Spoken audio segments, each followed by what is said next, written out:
J'ai bien cru que c'était fini de cet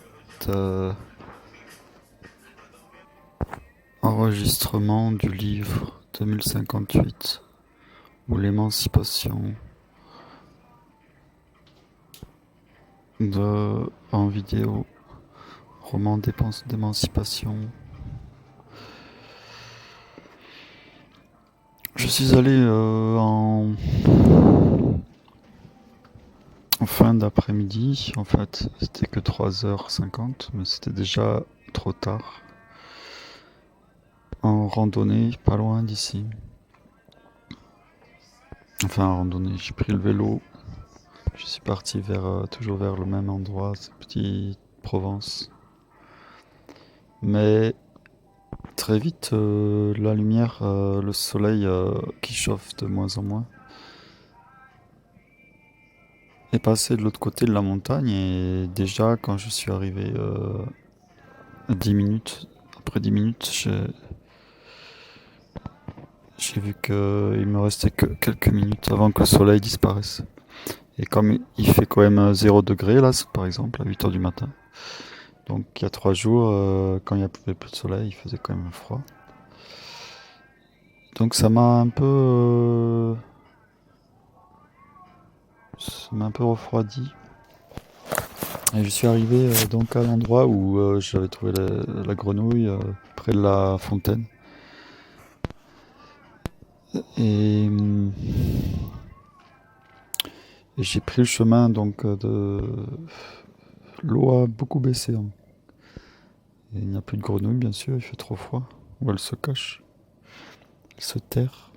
Peut-être que c'est ce qu'a fait la grenouille dans la chambre forêt d'ailleurs. C'est terré quelque part. Il fait trop froid. On la reverra peut-être ressortir au printemps. Vu que j'ai laissé un peu de sol dans, dans la chambre et que je vais pas y toucher avant le printemps prochain, elle peut très bien hiberner. Je pense que les grenouilles hibernent.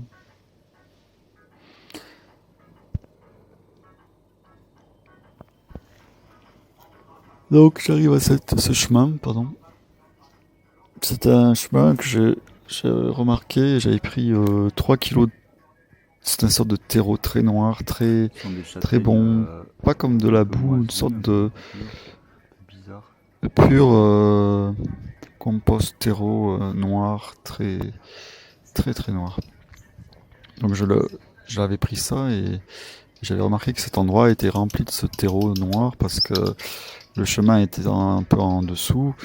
Tous les sédiments et les plantes, à force, année après année, avaient formé ce terreau noir d'une très très riche. Donc j'avais trouvé cette terre intéressante. Comme c'est un peu éloigné du centre-ville, c'est à un quart d'heure en vélo. Je pense pas qu'il était pollué. Et donc je m'y retrouve et il commence à faire sombre et j'avais accroché mon téléphone sur le vélo pour pas l'avoir dans mon jean, dans un porte smartphone spécial vélo. Et j'avais froid aux mains donc j'ai eu du mal à le mettre, j'ai forcé. Et quand je suis arrivé à l'endroit où il y a cette terre noire, j'ai vu qu'il y avait des gens qui avaient laissé plein de poubelles. C'était rempli de bouteilles en plastique et C'était, c'était pas tellement, mais il y en avait quand même une bonne cinquantaine partout. Ça m'a choqué tellement que ça m'a fait un peu froid dans le dos encore plus. Et j'ai voulu prendre mon téléphone pour filmer ça. Mais j'ai pas bien défait le porte-smartphone comme il fallait. Donc j'ai forcé pour le sortir. Et quand j'ai sorti, le téléphone ne marchait plus. Et j'ai pas réussi à le rallumer avant hier. C'est-à-dire pendant 2 jours, je pensais que j'avais plus de smartphone et que l'expérience du roman d'émancipation 2058 était finie. Voilà. Petite histoire, petite anecdote de comment je suis dépendant de ce smartphone qui est de très bonne qualité mais s'est éteint. Et je l'ai allumé, j'ai réussi à l'allumer tout simplement en appuyant longtemps sur la touche allumée. Plus longtemps que d'habitude, je sais pas, 20 secondes au lieu de 5 secondes.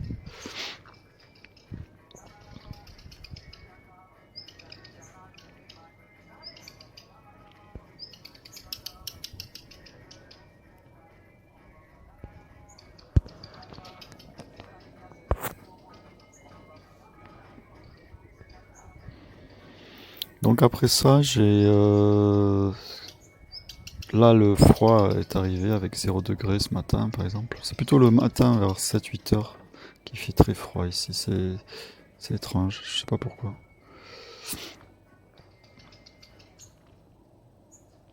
Mais bon, je continue essayer de comprendre et d'avoir ce salon chauffé assez pour être agréable et en même temps pas trop, pour pas que ce soit trop sec. Mais aujourd'hui, par exemple, l'humidité est descendue au-dessous de 40. J'ai commencé à m'y mettre quelques plantes dans le salon que je j'ai vaporisé 3 fois aujourd'hui, dont un petit jardin de 10 centimètres un cercle. C'est un pot en cercle, donc ça fait 10 centimètres de diamètre. Avec un petit bonsaï. C'était un ficus qui a grillé pendant l'été, mais que j'avais quand même mis dans ma chambre forêt. Comme j'ai mis une vingtaine de petits arbustes qui semblent Ils sont des être châtaignes. morts. Mais au bout de Peur 2 mois, ces les premières feuilles châtaignes-là, sont réapparues qui sont sur le pas ce bonnes pour ficus. Et nous, donc ça forme les un chats, arbre beaucoup ils plus adorent, intéressant. alors qu'ils viennent de délaisser la pâtée. Parce que les feuilles sont miniatures, parce que voilà, ça devient un bonsaï. Et j'ai reformé donc un petit jardin avec ce bonsaï. Autour du bonsaï, j'ai mis une amande qui est en train de germer. Alors c'est un abricotier en fait, hein. C'est pas la vraie amande, c'est puisque c'est la petite amande, celle que je mange d'ailleurs tous les jours, que je mélange avec les vraies amandes, des amandiers. Donc il y en a une qui a bien germé, qui a fait plein de petites racines. Et je l'ai mis à côté du ficus, donc j'espère que la petite pousse verte qui sort va donner un petit abricotier. Et puis il y a des haricots locaux ils font une soupe d'haricots, Bob Soupa qu'ils appellent, qui est un peu couleur bigarrée, assez gros, en forme de lune.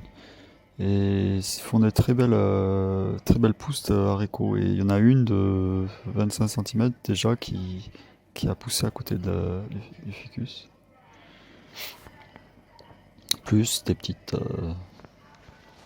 plantes d'intérieur minuscules que j'ai, des petites naines qui poussent de partout, que je mets dans tous mes pots.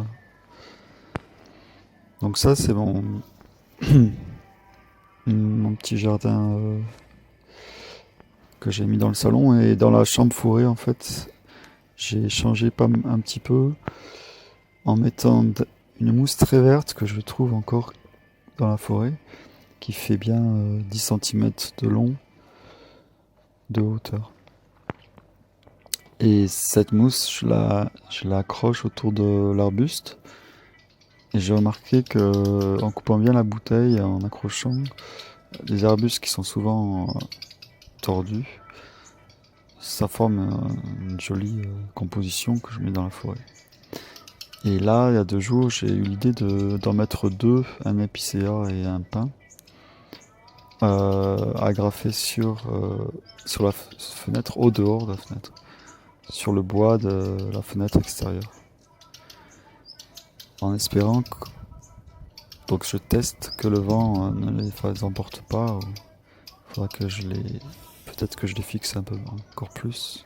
Je veux dire l'arbre dans le pot, faudrait qu'il soit plus fixé, je pense.